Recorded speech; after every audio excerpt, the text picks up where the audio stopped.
जय जगन्नाथ। आसंतु जानिबा आजिर पंचांग।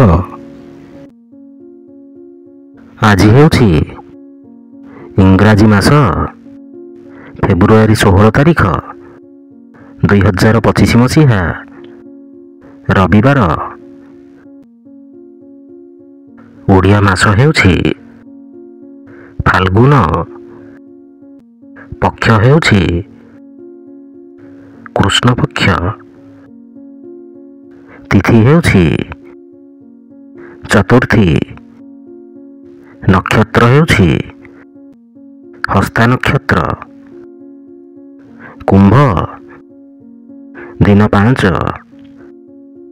पुरी को सूर्योदय समय हेउछि 6:18 और सूर्यास्त समय हेउछि 5:42 जय जगन्नाथ।